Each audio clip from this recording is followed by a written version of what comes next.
ഭൂരഹിതരും ഭവനരഹിതരുമായ നിരവധി കുടുംബങ്ങൾക്ക് തണലൊരുക്കിയ life mission പദ്ധതി കൊണ്ട് ഗുണം ലഭിക്കാതെ പോയവരെക്കുറിച്ചാണ് ഇനി പറയാൻ പോകുന്നത്. കാസർഗോഡ് ബെണ്ടിച്ചാലിൽ നിർമ്മാണം ആരംഭിച്ച് 5 വർഷം കഴിയുമ്പോഴും ഫ്ളാറ്റ് പൂർത്തീകരിക്കാനായിട്ടില്ല. 90% പണി പൂർത്തിയായ ഫ്ളാറ്റ് നിർമ്മാണത്തെ പ്രതിസന്ധിയിലാക്കി കരാറുകാരായ ഹൈദരാബാദിലെ പെന്നാർ ഇൻഡസ്ട്രീസ് സ്ഥലം വിടുകയായിരുന്നു. 5 ജില്ലകളിൽ ഒരേ സമയം പ്രഖ്യാപിച്ച ഫ്ളാറ്റുകളിൽ 4ഇടത്തെയും നിർമ്മാണം പൂർത്തിയാക്കി ഗുണഭോക്താക്കൾക്ക് കൈമാറിക്കഴിഞ്ഞു. എന്നാൽ നിർമ്മാണം നിലച്ചതോടെ 44 പാവപ്പെട്ട കുടുംബങ്ങളുടെ പ്രതീക്ഷകൾക്ക് മേലാണ് കരിനിഴൽ വീണിരിക്കുന്നത്. കാസർഗോഡ് നിന്ന് പ്രദീപ് നാരായൺ തയ്യാറാക്കിയ റിപ്പോർട്ട് കാണാം. ലൈഫില്ലാതെ 44 കുടുംബങ്ങൾ.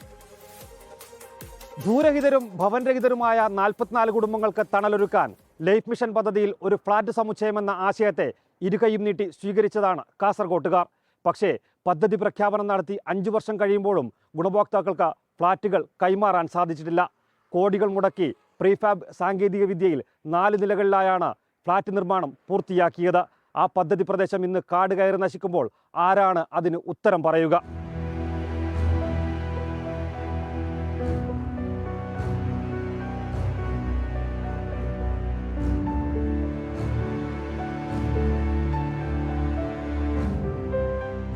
നാലു നിലയിൽ ലൈഫ് മിഷൻ ഫ്ളാറ്റ് സമുച്ചയം.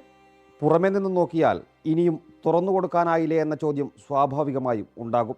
പ്രീഫാബ് സംവിധാനത്തിൽ നല്ല മിനുക്കമുള്ള ചുമരുകളും മറ്റ് നിർമ്മാണങ്ങളുമെല്ലാം പൂർത്തീകരിച്ചതാണ്. പക്ഷേ ചുരുക്കം പ്രവൃത്തികൾ ബാക്കി നിൽക്കെ കരാറുകാരായ ഹൈദരാബാദ് ആസ്ഥാനമായ പെന്നാർ ഇൻഡസ്ട്രീസ് തുകയുടെ കാര്യത്തിൽ തർക്കമുന്നയിച്ച് മടങ്ങിയതോടെയാണ് എല്ലാം താറുമാറായത്. ഇപ്പോൾ പ്രദേശം കാടുമൂടാൻ തുടങ്ങി. ലൈഫിന് ആവശ്യമുള്ള കുറേ ആൾക്കാരുണ്ട്. ഇത് ഇപ്പോൾ എപ്പോൾ ഈ പണി പൂർത്തിയാകുന്നെന്നുള്ളത് കാത്തു നിന്നിട്ട് കുറേ ആൾക്കാരുണ്ട്. 10 വർഷമായി ബിൽഡിങ് ഇത്രയിലായിട്ട്. അപ്പോൾ എത്രയും പെട്ടെന്ന് ആക്കണം എന്നാണ് ഞങ്ങളുടെ അഭിപ്രായം. പ്രീഫാബ് സാങ്കേതിക വിദ്യയിൽ 6 മാസത്തിനകം നിർമ്മാണം പൂർത്തിയാകുമെന്ന് പ്രതീക്ഷിച്ച ഭവന സമുച്ചയം 5 വർഷം കഴിയുമ്പോഴും ഒരു സ്വപ്നമായി അവശേഷിക്കുന്നു. 2020 സെപ്റ്റംബറിൽ മുഖ്യമന്ത്രി തറക്കല്ലിട്ട സമുച്ചയ നിർമ്മാണത്തിന് കോവിഡായിരുന്നു ആദ്യ വെല്ലുവിളി. ലോക്ക്ഡൗൺ കാരണം ഇതര സംസ്ഥാന തൊഴിലാളികളുടെ വരവ് നിലച്ചതോടെ നിർമ്മാണം നീണ്ടുപോയി.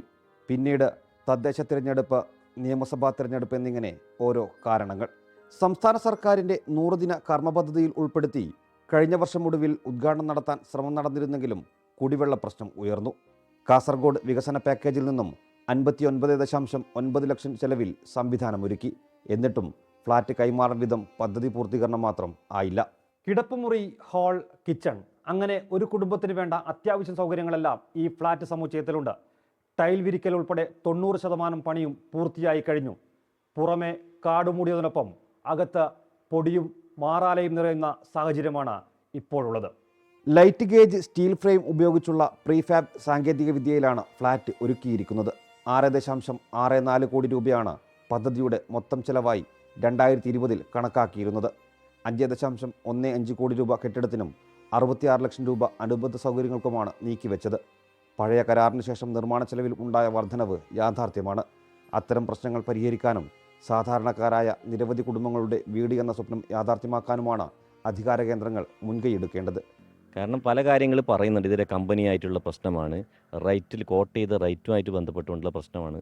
പഞ്ചായത്ത് തദ്ദേശ ഭരണ സ്ഥാപനം നൽകി പഞ്ചായത്തിനോട് പറഞ്ഞത് കുടിവെള്ള സൗകര്യം നിങ്ങളാക്കി തരണം, വൈദ്യുതി എത്തിച്ചേരണം, റോഡ് സൗകര്യം ആക്കിത്തരണം. അതിൽ വൈദ്യുതി നമ്മൾ 2 ട്രാൻസ്ഫോമർ 22 ലക്ഷം രൂപ പഞ്ചായത്ത് ഫണ്ട് ചെലവഴിച്ചുകൊണ്ട് ട്രാൻസ്ഫോമർ വെച്ച് കഴിഞ്ഞു. ഇപ്പോൾ വെച്ച് 2 വർഷം കഴിഞ്ഞു. കുടിവെള്ള വിതരണം ഭാവിക്കര ഡാമിൽ നിന്ന് വാട്ടർ അതോറിറ്റിയുടെ സഹായത്തോടു കൂടി വെള്ളം എത്തിച്ചു. റോഡ് ഉണ്ട്, നിലവിൽ റോഡ് സൗകര്യമുണ്ട്. ഈ 3 കാര്യങ്ങളാണ് പഞ്ചായത്തിനോട് പറഞ്ഞത്.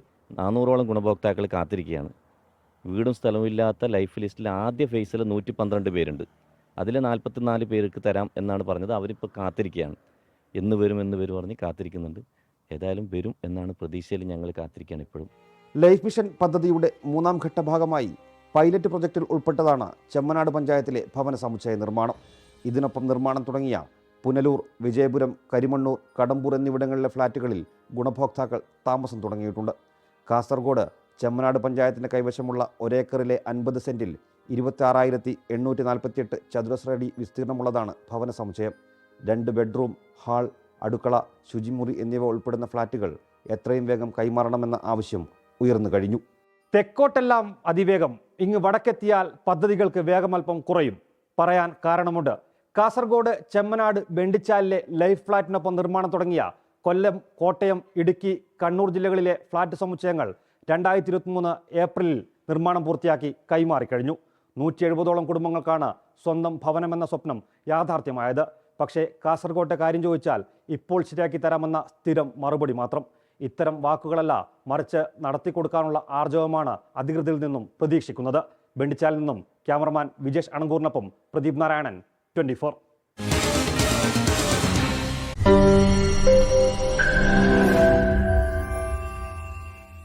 ലോകത്തെവിടെയായാലും ഏത് സമയത്തും 24 വാർത്തകളും ഓഗ്മെന്റഡ് റിയാലിറ്റി പാക്കേജുകളും എക്സ്പ്ലെയിനറുകളും വിശദമായി കാണാൻ ഞങ്ങളുടെ യൂട്യൂബ് ചാനൽ നിങ്ങൾക്ക് സബ്സ്ക്രൈബ് ചെയ്യാം.